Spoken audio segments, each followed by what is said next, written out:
Sigourney, I found,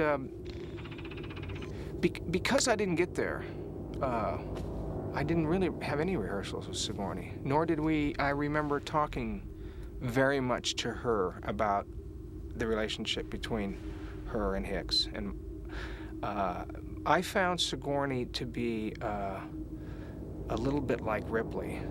And I think that she was kind of, my take on it was that she was Ripley when she was on the set. I didn't socialize with Sigourney, and I don't know Sigourney to this day off the set. And I've seen her at a screening here and there for Aliens, but whenever I saw her, she was on the set, and I always felt that she was kind of being Ripley all the time, or that the character kind of overrided whoever Sigourney is, because I felt Ripley a lot. In the course of the film, I did have hard days where, playing this hysteric. I remember the scene that was very difficult for me, which was the scene where I have to say, 17 days, God, we're not going to make it, and God, she lasted longer, and she lasted 17 days, well, why don't you put her in charge, and all that. It was a very hard scene. I remember we did it after lunch, and I remember we were standing there, and I just didn't know. I was having a bit of trouble with that, and I remember just kind of touching her hand, because we were both at the table facing each other. I just kind of touched her hand, and we just had a moment where we looked into each other's eyes, and it was kind of like, I'm having a hard time, just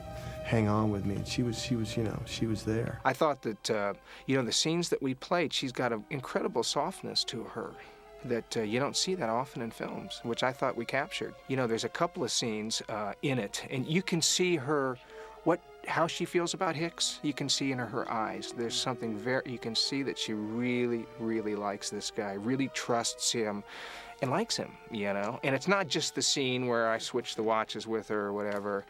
There's a look in her eye, which is a softness, which is a really something that obviously Sigourney Weaver, you see, that she has in life, and it is a little part of Ripley, but Ripley was like this tough, kind of jaded by the second one around, independent, fiercely independent woman, that didn't want to depend on anybody, didn't trust anybody, and I found that, she was like that on the set, and she dealt mostly with Jim, and I don't remember having a lot of like, hey, Sigourney, what do you think we should like do this and do that, and what about this, and how do you feel? And a lot of those scenes too, when you think about the scenes that I had with her, they were, most of those scenes, like they're 4 and 5 line scenes sometimes, A page and a half in that movie was like a monster scene, And so there wasn't really that much to talk about either, but there was something very, very soft about Ripley when it came to Hicks. And I'm sure that Sigourney's the same way, but you just didn't see it that much because I think she was being Ripley on that. I think that role encompassed her. And I don't want to speak for her, but you talk about actors and roles kind of taking over, and she was like that on the set. I got a peek at her script one day, and I was amazed as to how annotated it was. I mean, just the annotations had annotations, and the way she had justified not only all of her lines, but all the other characters' lines. She works very hard and makes it look very simple. I've always admired her because she's a real, thinking actor. You really see the gears turning when you watch her. And she's a very smart person. The one interesting thing about Sigourney is that prior to shooting, she has a routine that she goes through. And if she had done Gorillas in the Mist prior to the film, I would have attributed it to her preparation for that film, but she does some very intense facial exercises and almost primal grunting that sounds as if she's communicating with Digit in Gorillas in the Mist.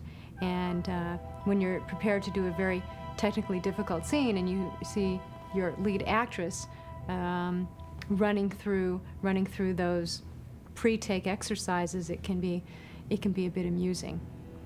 And she kind of one of the guys in terms of she was called on to do a lot of physical hardships in the movie, crash through windows and be rained on and have the thing around her throat, and I never heard her complain about any of that. I admired her for that. She was cool. She was good. She could tell a dirty joke, or she could be totally, ladylike. I mean, she's quite a character.